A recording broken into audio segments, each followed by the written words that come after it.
Nas praias do Rio de Janeiro, eu não sou do Rio de Janeiro, pelo sotaque acaba sendo natural, gaúcho. Ninguém desconfiou. Ninguém desconfiou.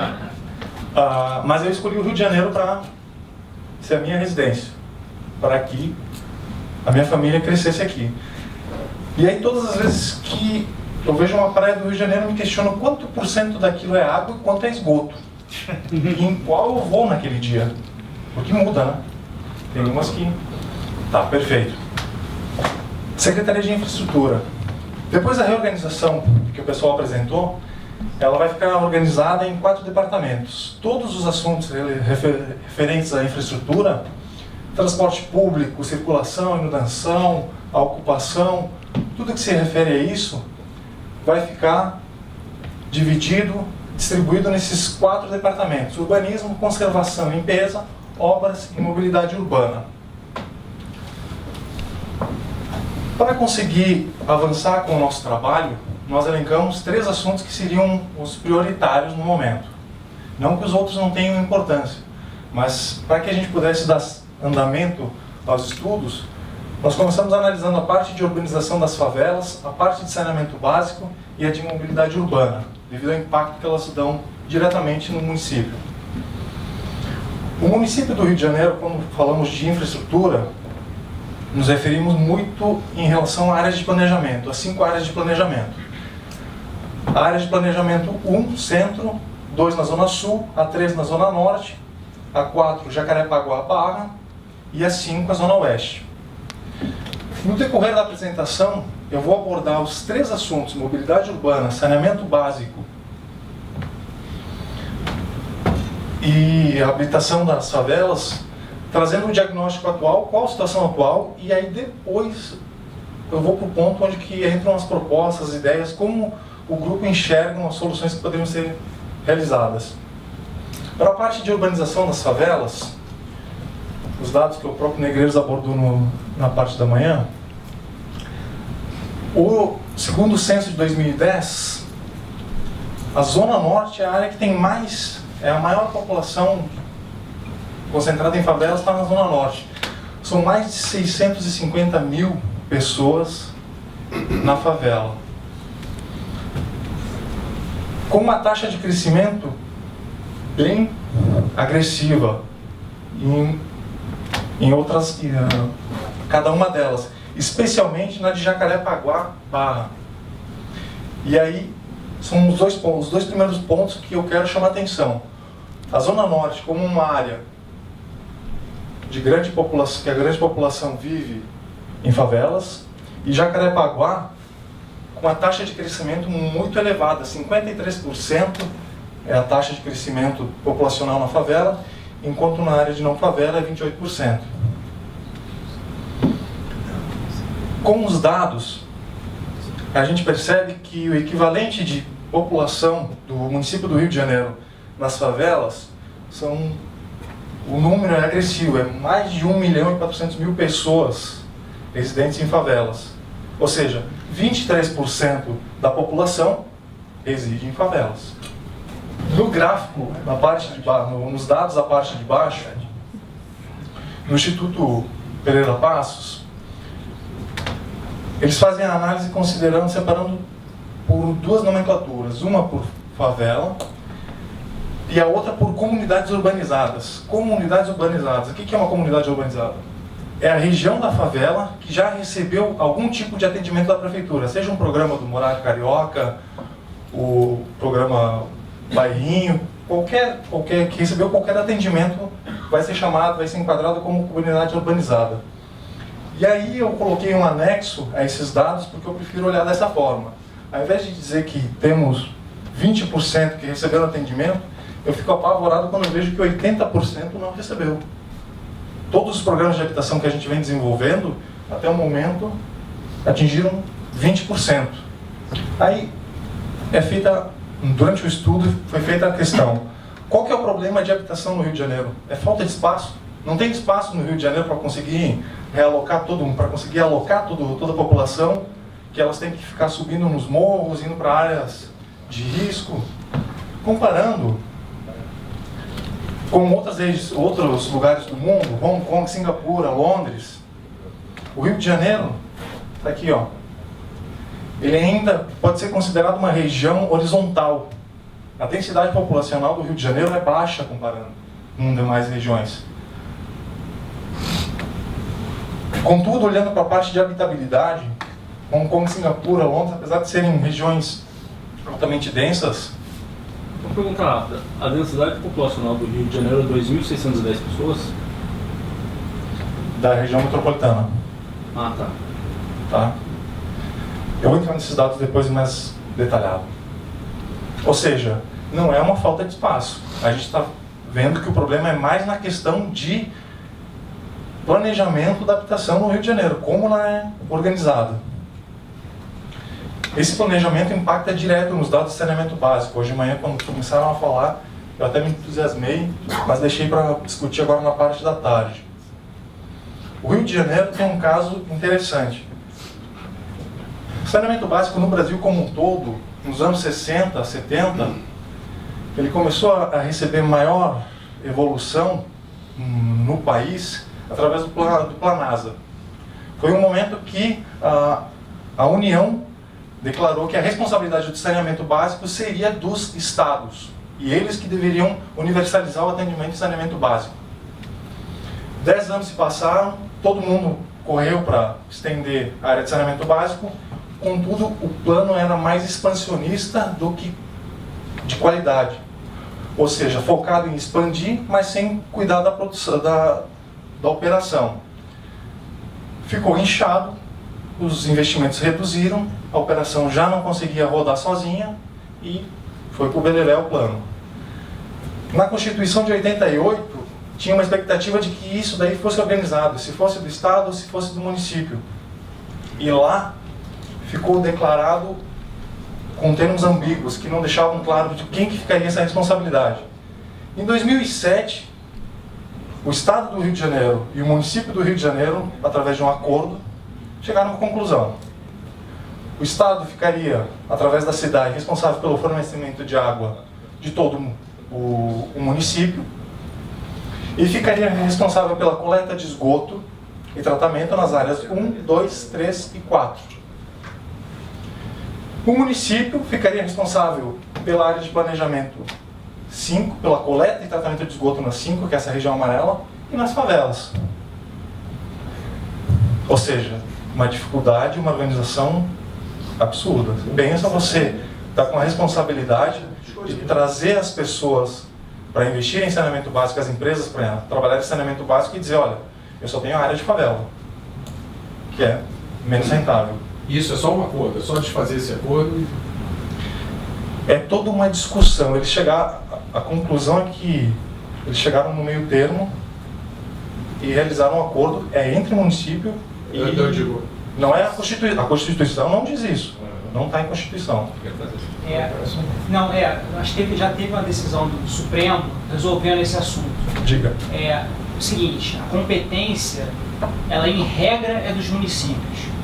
Mas se o Estado tem o poder de instituir uma aglomeração, região metropolitana, quando o Estado faz isso, aí cria-se um conselho entre o Estado e os municípios abrangidos. E aí tem uma governança comum. Só que essa decisão, acho que se não me engano, é de 2013 e 2014. Então, na prática, ninguém sabe exatamente como é que vai ser essa governança. Por, sei lá, 8, 10, 15 municípios, sei lá. O reflexo da Baía de Guanabara é bem em cima disso. A Baía de Guanabara é a poluição responsável por diversos municípios dos arredores. Não é só a responsabilidade do município do Rio de Janeiro. Obviamente, chega e fica na nossa frente. Todos os estudos que a gente desenvolveu com os grupos que a gente trabalhou de saneamento, eu li também sobre essa questão. Mas preocupa. E aí a postura que vem da nossa postura do grupo. Uma vez que você é responsável, você é o prefeito do município, corre atrás. A responsabilidade é sua. Se você vai fazer um acordo com o Estado ou como vai fazer, a responsabilidade é sua. Seguindo para os passos, porque tem os dados que representam esse modelo que é feito majoritariamente pela SEDAI. Na parte de saneamento básico, atendimento à água, cerca de 90% da população é atendida, ou seja, 550 mil está fora. Pior do que isso, cerca de quase 30% da água entre a origem e o destino se perde. E aí um ponto interessante, esses dados aqui são dados referentes a atendimento de água. Atendimento de água nesses dados aqui significa o seguinte: chegou encanamento na sua casa. Se a água vai chegar durante 24 horas, 7 dias por semana, é outro assunto. E aí que a gente vê muito das discussões no dia a dia, de que boa parte da região sofre porque tem todo o sistema, mas não chega à questão de fornecimento.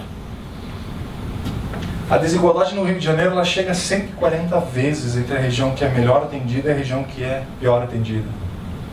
Na parte de saneamento básico, coleta de esgoto, 81% do esgoto do município do Rio, ele tem atendimento. Ou seja, mais de 1 milhão de pessoas se vira do jeito que dá. Diga. Mas assim, atendimento não necessariamente é tratamento. E aí, pior do que isso, é o tratamento. 47% desse esgoto todo é tratado. 52% vai para a praia, que a gente está lá com a família. Adicionando um ponto, o Fábio até me passou essa semana, que saiu uma decisão que a SEDAI ficaria proibida de estender tratamento de esgoto sem ser responsável pelo tratamento. Foi a discussão dessa semana. Estender o tratamento de esgoto? Você aumentar o tratamento de esgoto para uma área nova e não tratar ele. Eu vou passar nos dados. Coleta e tratamento, você quer dizer? Ok. Isso. Vamos lá. Faz sentido. Para a parte de coleta de esgoto, então, onde a água era 150 vezes de diferença, aqui em coleta de esgoto, 232 vezes de diferença entre a melhor área e a pior área. E aí, para todo mundo, é uma informação que não é nova, mas vale a pena trazer para reforçar. Todo mundo tem conhecimento que cada real investido em saneamento básico pode representar R$4 em saúde. Se tratando de números, aqui da região metropolitana, os dados apresentam que, em números de mortalidade infantil, o sistema de coleta de esgoto aqui é responsável por 20 mortes a cada 1.000 nascidos vivos. Na parte de internações, mais de 250 internações a cada 100.000 são responsabilidades da falta de saneamento.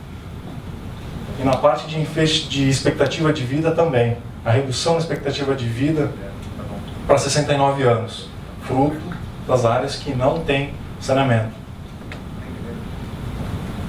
Aí vem a pergunta, nos últimos anos, como é que foi desenvolvido? A situação está ruim, mas como ela vem sendo tratada? Para a perda de água, houve até uma redução de 4,5 pontos percentuais.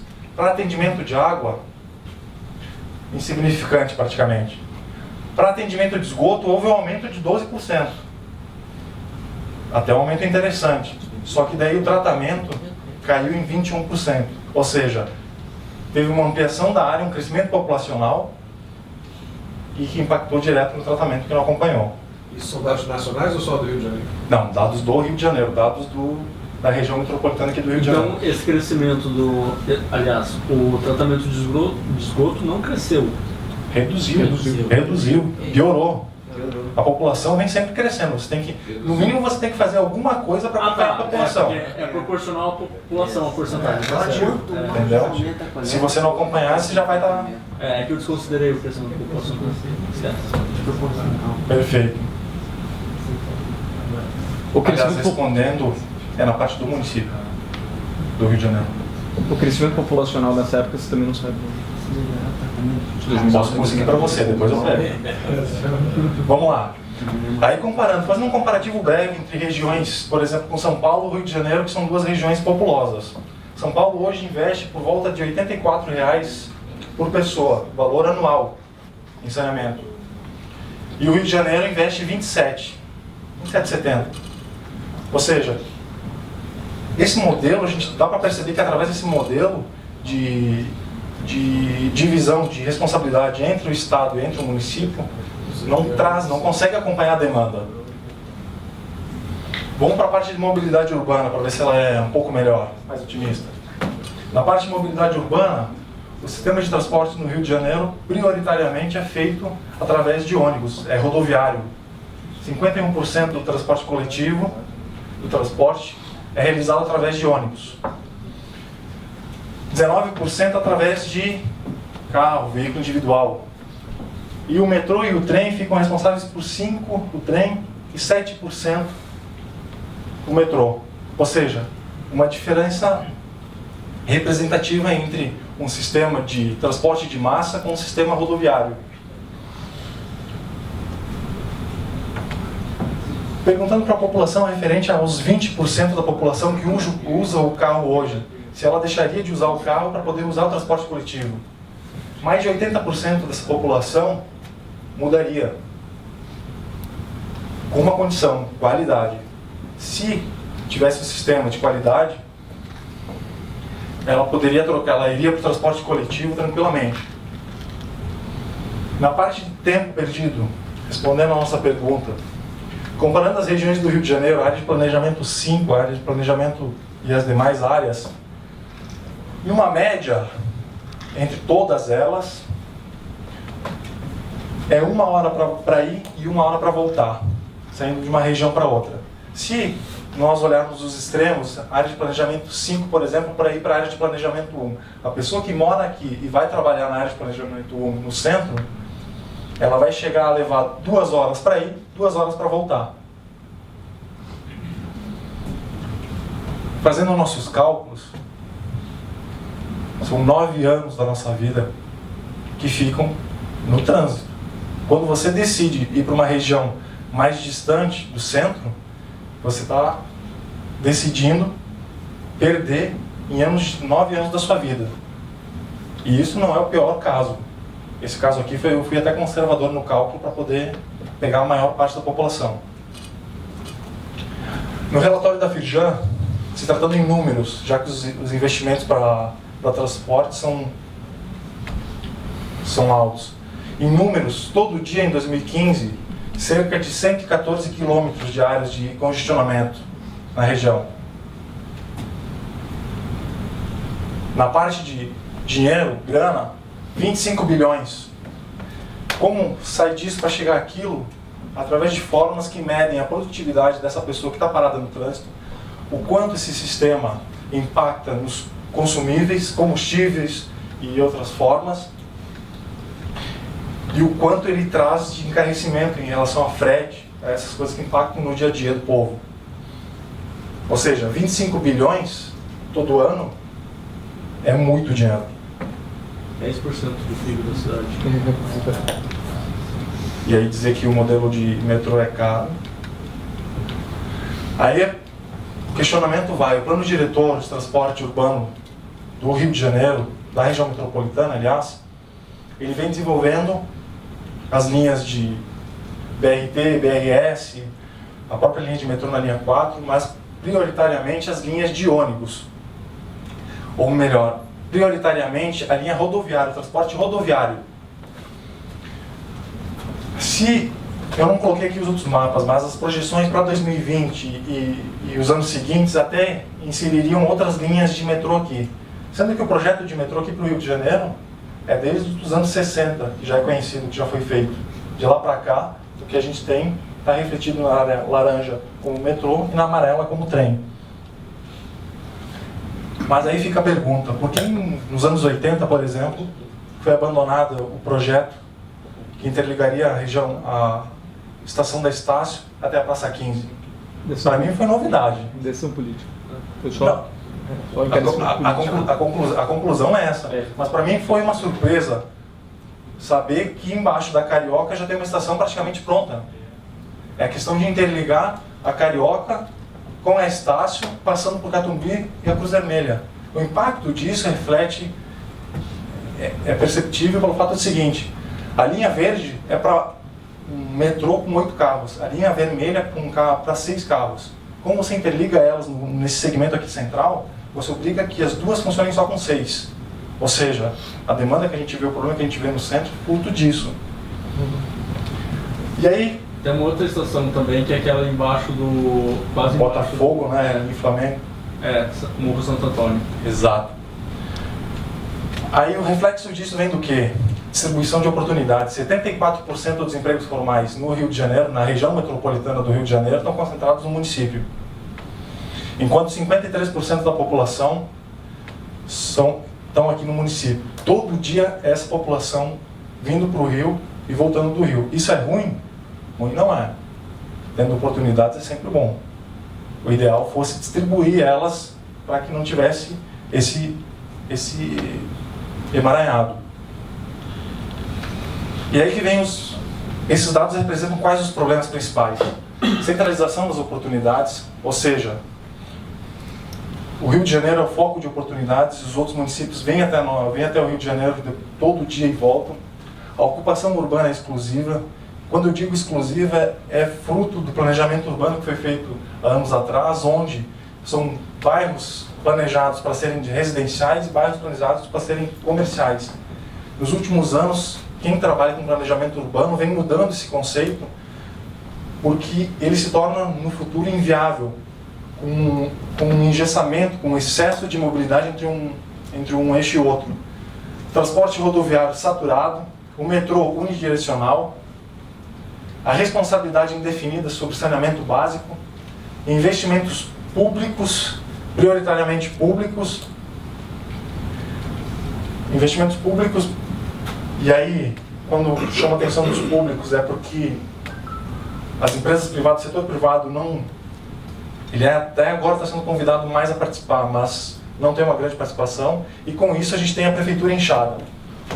Partindo para a área as soluções, ou melhor, as ideias que a gente vem elaborando. O interessante de trabalhar a infraestrutura é quando você começa a analisar a parte de habitação, a parte de mobilidade e urbanização, se você estudar elas de forma isolada, você não consegue chegar a um resultado ótimo, porque você começa a melhorar uma e piorar a outra. A visão para esse sistema é que tem que ser integrada. Você tem que pensar o transporte, o emprego, a habitação de maneira indissociável. Aí vamos trabalhando a parte de todo dia com essa mobilidade, todo dia a população vindo para o centro do Rio de Janeiro, discutindo com os diferentes colegas, tanto do nosso grupo quanto da área de planejamento urbano aqui do Rio de Janeiro, de infraestrutura dos outros municípios, por que a gente não, ao invés de mexer no transporte aqui na área central, que, por sua vez, vai produzir uma reação em cadeia, atraindo mais pessoas para o centro e assim por diante, vai piorando o nosso caso, por que não redistribuir as condições, as oportunidades de emprego? Por que não pegar áreas carentes, áreas com planejamento urbano mais carente, e trabalhar elas para que elas se tornem centros de oportunidade? E aí fazendo com que as pessoas comecem a ir para essas áreas. Como fazer isso? Uma das ideias, por que não ativar o projeto da linha 6 de metrô?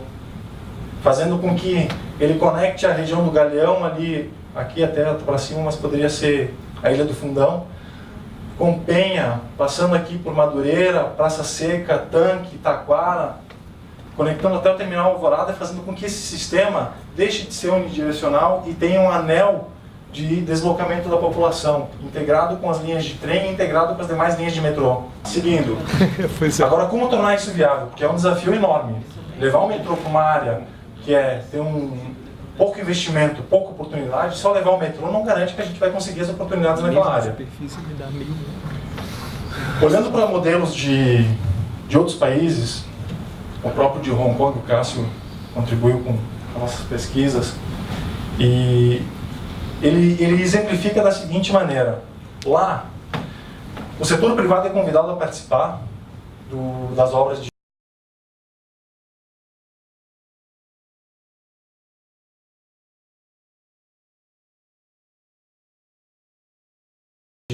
mobilidade urbana, e o dinheiro público, ao invés de trabalhar no montante inicial para poder fazer essa obra se tornar viável, lá é feito através de concessão de terrenos.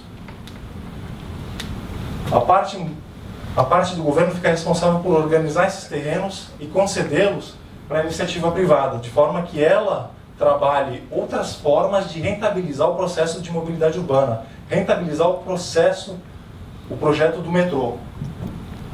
Esses terrenos já do primeiro ponto, serão no início valendo pouco, devido a grande parte irregular, e aí depois do desenvolvimento do projeto, vão estar valendo uma rentabilidade muito maior, fruto do que é desenvolvido. Ou seja, para que seja viável, tem que ter um incremento nas receitas acessórias. Além das receitas obtidas através de tarifa, aqui uma remuneração variável, fruto do desempenho do metrô, você tem que aproveitar ao máximo as receitas acessórias, os sistemas que podem ser incluídos, implementados junto ao metrô. E quais são?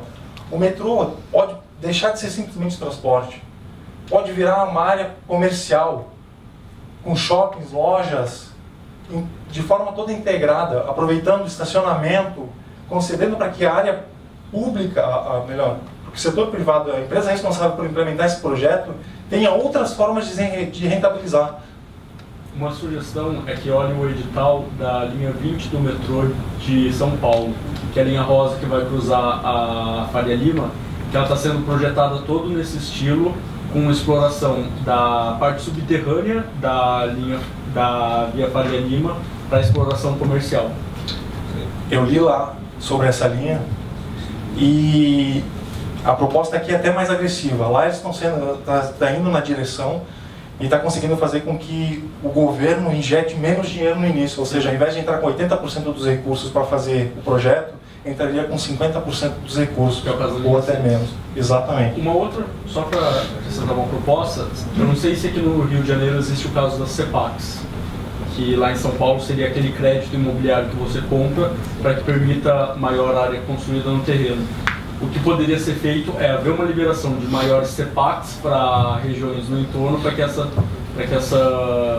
consultora aproveitasse também. Está aberto direto. Está aberto direto e tem todo o projeto Porto Maravilha foi feito nessa lógica de concessão de situação, troca de terrenos públicos para a construção digamos assim, o Porto Maravilha é o primeiro bairro privado do Rio de Janeiro. Entendi. É toda Vou morar lá. Quem coleta lixo no Porto Maravilha, quem faz as obras, lá não tem Conurb, não tem. Toda a concessionária Porto que faz a manutenção das ruas, a coleta de lixo, é uma empresa privada que faz toda essa coisa. Em troca, foram aqueles terrenos da rede ferroviária que eram todos motocapistão. Legal, para que esse negócio de levantar que falta pouco minuto, quer comer dele agora, não é minha não. Não, brincadeira, pessoal. O meu dos 10 dele. Pô, dinheiro dele. Já não pergunta mais. Não, pode perguntar sim. Vai com fé, vai com fé. Vamos lá.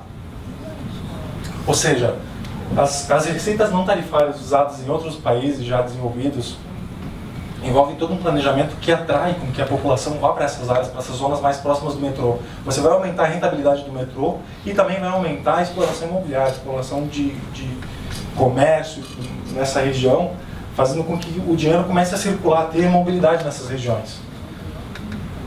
Aqui no Rio de Janeiro, apesar da gente ter propaganda, mídia, distribuído, ela ainda é, eu diria tímida, não sei se é o termo, mas ela poderia ser ainda ampliada. Já tem uma tendência perceptível no metrô, por exemplo, aqui na Carioca, nas outras regiões, indo para essa área, mas dá para fazer mais. Aqui até uma reportagem da Exame dizendo que o metrô dá dinheiro em Hong Kong. E realmente dá. Lá a rentabilidade imobiliária é maior, chega a ser, algumas vezes, responsável por pagar todo o projeto do metrô. O cara não precisa tirar do dinheiro do governo para poder injetar e fazer isso ser viável.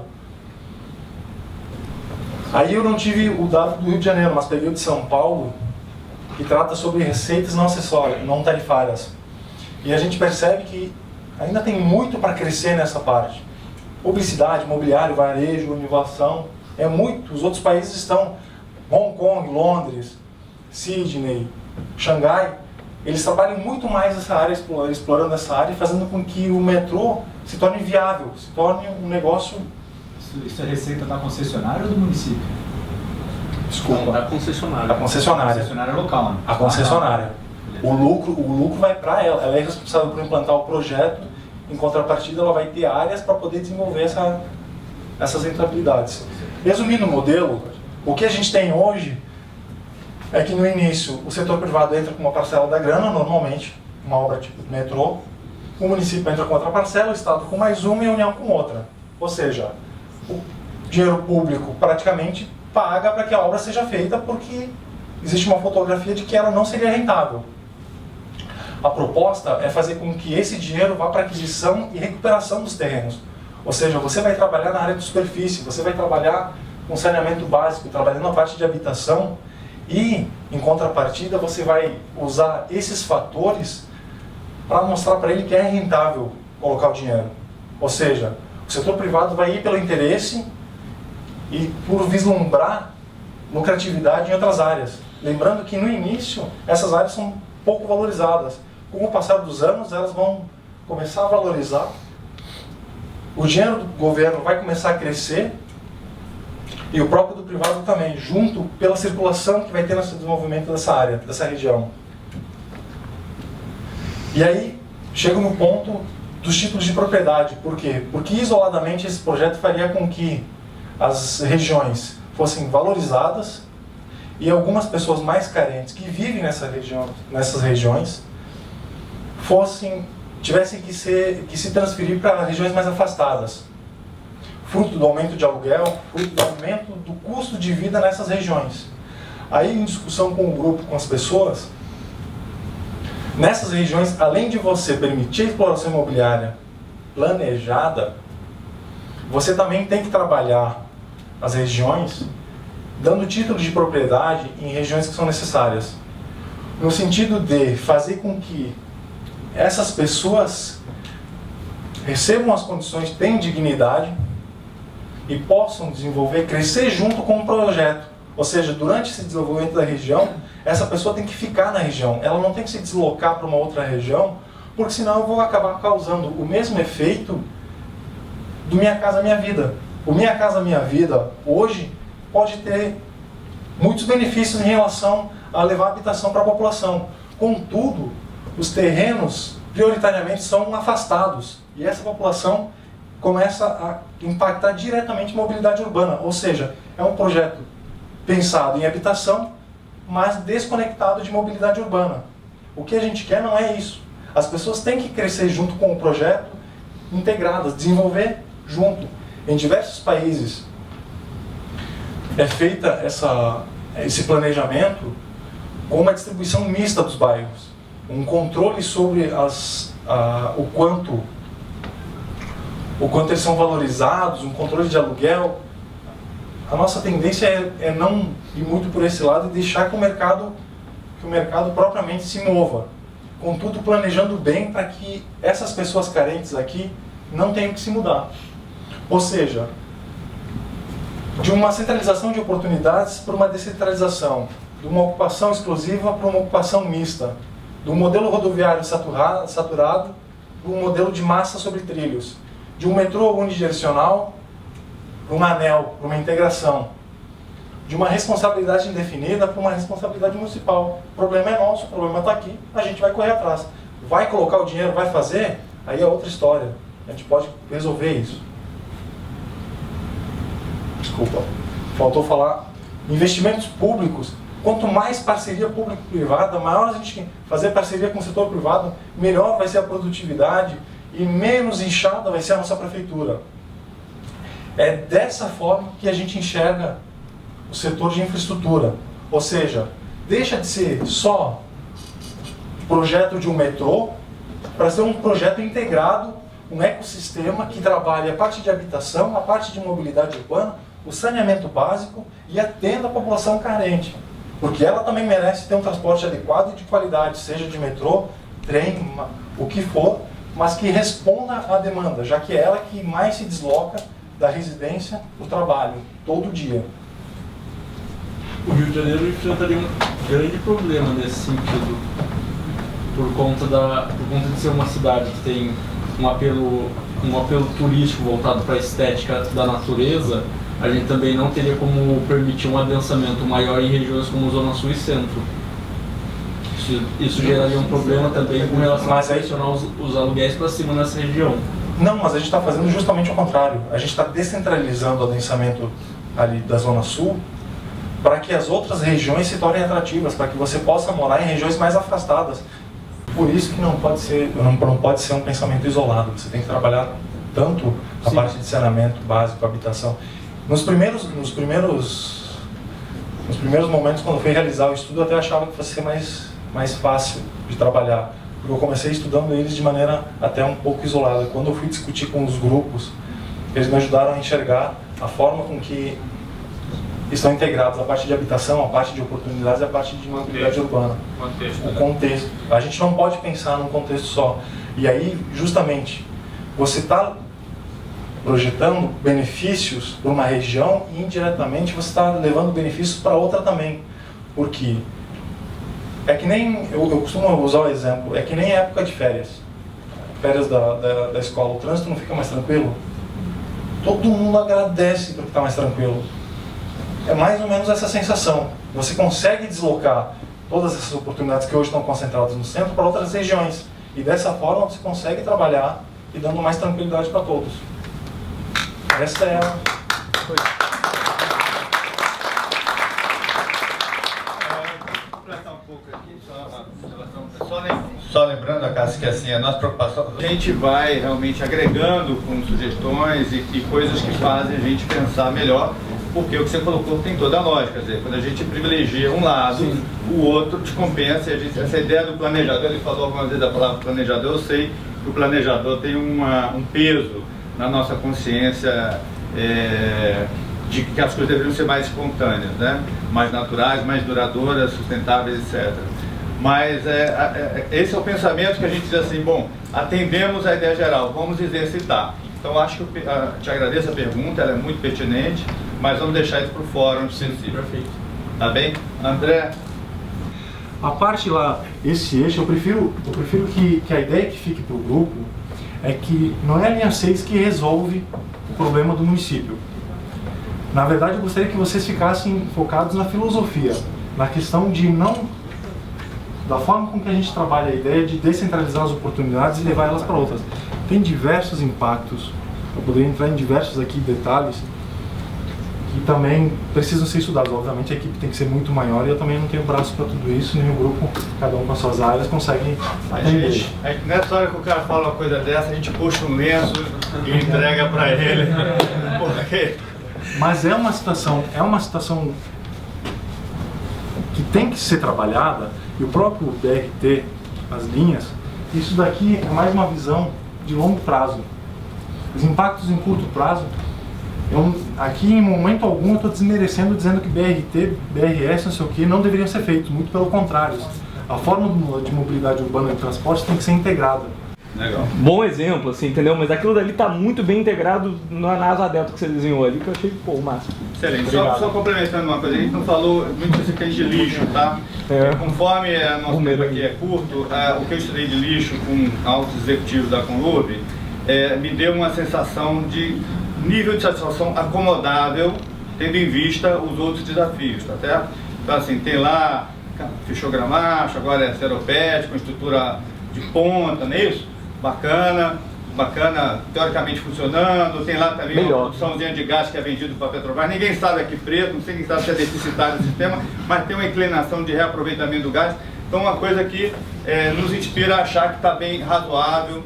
A figura do gari é uma figura muito simpática na comunidade carioca, todo mundo gosta do gari, o que leva à discussão para a privatização, uma coisa a ser estudada com atenção, tá certo? Então a gente imagina que a Conlurb possa um dia ser privatizada, mas eu gostaria de enfatizar ou chamar a atenção simplesmente de que a simpatia das pessoas pelo gari no Rio de Janeiro é grande e é um fator que uma privatização tem que ser contemporizada. Então é isso. Alguma outra pergunta? Fala, João. Nessa história de eixo, esse eixo não tem projeto? Então, eu também. Na verdade, estou ansioso para poder abordar esse assunto também, que tem todo o projeto atribuído. Mas toda hora tem um PH da vida me cortando o tempo aqui na frente. E aí, a gente já teve até dados do que era o projeto de metrô para interligar o Rio de Janeiro, que seria através da Praça 15 ou dessa região central com Niterói. Muitas coisas poderiam ser feitas. E tem a conexão com a área oceânica de Niterói também. Então, esse projeto é uma tendência, só queria completar, que é uma tendência universal das grandes metrópoles,